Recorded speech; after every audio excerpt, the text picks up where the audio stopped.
السلام علیکم ورحمۃ اللہ وبرکاتہ۔ ناظرین اور سامعین کیسے ہیں؟ امید ہے کہ آپ خیریت و عافیت سے ہوں گے۔ میں چونکہ رمضان المبارک کا یہ مہینہ چل رہا ہے اور اس مہینے میں مسلمان بڑھ چڑھ کر لوگوں کی مدد کرتے ہیں، لیکن وہ صرف انہی لوگوں کی مدد کرتے ہیں جو ان کے در پر آ کر مانگتے ہیں یا جو ان کے پاس آ جاتے ہیں ان کو دے دیتے ہیں۔ تو بہرحال چونکہ یہ مہینہ رمضان کا ہے، نیکیوں کا مہینہ ہے، غریبوں کے دکھ میں، غریبوں کی بھوک اور پیاس کے احساس میں شریک ہونے کا مہینہ ہے، لیکن ہمیں غریبوں کی مدد کیسے کرنی ہے یہ سمجھنا ہے۔ اس کے لیے میں آپ کو ایک واقعہ سناتا ہوں۔ حضرت ابراہیم بن ادہم رحمۃ اللہ علیہ ایک بڑے بزرگ گزرے ہیں۔ ان کا ایک دوست ان کے پاس سے گزرا اور اس نے حضرت ابراہیم بن ادہم کو سلام نہیں کیا۔ ابراہیم بن ادہم کی مجلس میں اور ان کی مجوٹی میں بیٹھے ہوئے بعض لوگوں نے کہا، اے ابراہیم، آپ نے اس کو دیکھا؟ وہ کیسے ہمارے پاس سے گزرا؟ ہمیں دیکھنے کے باوجود بھی اس نے سلام نہیں کیا۔ ابراہیم بن ادہم رحمۃ اللہ علیہ کہنے لگے، ممکن ہے وہ کسی مشکل میں ہو۔ کوئی بھی دوست اپنے ساتھیوں سے ایسا اسی وقت کرتا ہے جب کہ وہ کسی مصیبت اور پریشانی میں ہو۔ اپنی مصیبت اور پریشانی میں وہ ایسا برتاؤ کر جاتا ہے کہ خود اس کو بھی احساس نہیں ہوتا ہے۔ ابراہیم بن ادہم کو اپنے ساتھیوں کو تسلی دینے سے تسلی نہیں ہوئی، بلکہ ابراہیم بن ادہم کو اس بات کا بڑا قلق ہوا، بڑی بے چینی ہوئی کہ میرے دوست نے ہمیں سلام کیوں نہیں کیا۔ ابراہیم بن ادہم کو سکون نہیں ملا اور وہ اپنے دوست کے پیچھے ہو لیے، تیز تیز قدم اٹھاتے ہوئے اس کو راستے میں ہی اپنے دوست کو پکڑ لیا، یعنی جا ملے اور کہنے لگے، بھائی کیا ہوا؟ آج آپ ہمارے پاس سے گزرے اور سلام نہیں کیا، کوئی نہ خیریت پوچھی نہ دعا کیا، تو خیریت تو ہے نا؟ وہ شخص کہنے لگا، میری بیوی نے بچہ جنا ہے، لیکن میرے پاس حاجات ضروریہ کے لیے کچھ بھی نہیں ہے، بس اسی پریشانی میں آپ کے پاس سے گزرا، لیکن مجھے سوائے اپنی بیوی اور بچوں کے علاوہ کچھ نظر نہیں آ رہا تھا۔ انہی کی سوچ میں مگن تھا۔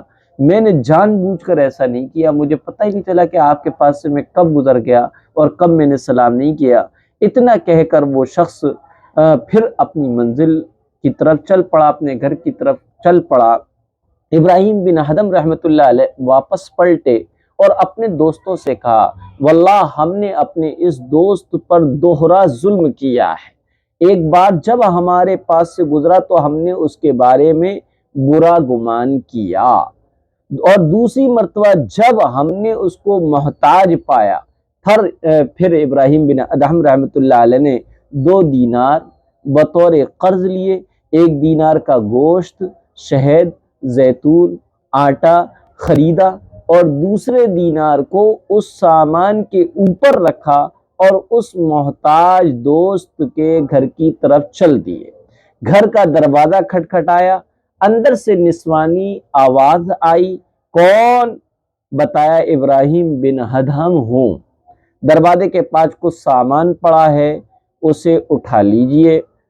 تو اس دوست کے گھر میں جو بیوی تھی، جو نومولود بچے کی ماں تھی، جب اس نے دروازہ کھولا تو راشن کے ساتھ، کھانے پینے کے سامان کے ساتھ نقدی دینار بھی پایا۔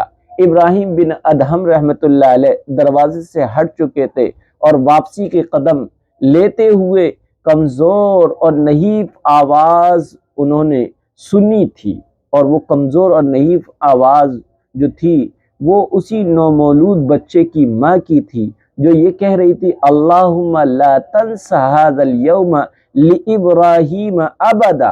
اس کے معنی، اے اللہ ابراہیم کا یہ دن ہمیشہ یاد رکھنا۔ اس سے یہ پتہ لگا کہ ہم مدد کرتے، لیکن مدد اس طرح کرنی چاہیے کہ راشن کو دروازے پہ رکھ دیں، دروازہ کھٹکھٹائیں، نوک کریں اور چلے جائے۔ ضرورت مند خاندان کے ساتھ سیلفیاں یا تصویریں بنا کر انہیں شرمندہ کرنا اور انہیں رسوا اور ذلیل کرنے کی ضرورت نہیں ہے، نہ ہی ان کو یہ بتانے کی ضرورت ہے کہ آپ کون ہیں۔ اللہ آپ کو جانتا ہے۔ آپ اپنے بانٹنے والی چیزوں پر کوئی بھی بینر نہ لگائیے گا، کیونکہ اللہ جانتا ہے آپ بانٹ رہے ہیں یا آپ کسی سے لے کر بانٹ رہے ہیں۔ بہرحال سیلفیاں نہ کھینچا کریں، ویڈیو نہ بنایا کریں، کیونکہ اس سے ضرورت مند رسوا ہوتا ہے، ذلیل ہوتا ہے۔ آپ نے دیکھا ہوگا جہاں پر کیمروں کی آنکھوں میں کے نظر میں اور کیمروں کے انڈر میں موبائل کے فوکسوں کے درمیان کسی غریب کی کوئی مدد کی جاتی ہے تو وہ غریب جو ہے عورتیں ہوتی ہیں تو اپنے چہرہ ڈھانپ لیتی ہیں، آنکھیں نظر آتی ہیں، وہ اپنے آپ کو اپنی اس ذلت اور رسوائی سے بچانا چاہتی ہیں جو کچھ لوگ ان کی مدد کر کے ان کی عزت کو تار تار کر رہے ہیں۔ آپ کو ایک بات بتاتا چلوں، اگر کوئی چیز تقسیم کی جا رہی ہے اور اس کو لینے والے بڑے بھی ہیں چھوٹے بھی ہیں تو آپ ایسے موقع پر چھوٹے بچوں کو دیا کریں۔ عام طور پہ چھوٹے بچوں کو دینے سے چھوڑ دیا جاتا ہے، ان کو اگنور کر دیا جاتا ہے۔ کیا آپ کو معلوم ہے یہ چھوٹے بچے ان ضرورت مند گھروں کے بچے ہیں جو خوددار ہیں، جو خود آ کر لائن میں لگ کر یہ سیلفیاں لے کر اور ویڈیو میں فوٹو کھنچوا کر آپ سے اپنی ضرورت کا سامان نہیں لے سکتے۔ ان کی خودداری ان کے آڑے آ رہی ہے، ان کا سفید پوش اور ان کا بھرم جو ہے ان کے لیے ان کے پاؤں کی زنجیر بنا ہوا ہے، اس لیے وہ اپنے بچوں کو بھیجتے ہیں۔ لہذا ایسے بچوں کو ضرور دینا چاہیے، کیونکہ یقیناً یہ بچے اس گھر سے آئے جہاں کے لوگ ضرورت مند ہیں لیکن وہ سامنے بھی نہیں آ سکتے۔ اللہ تعالی ہم سب کو صحیح معنوں میں غریبوں کی مدد کرنے والا بنائے۔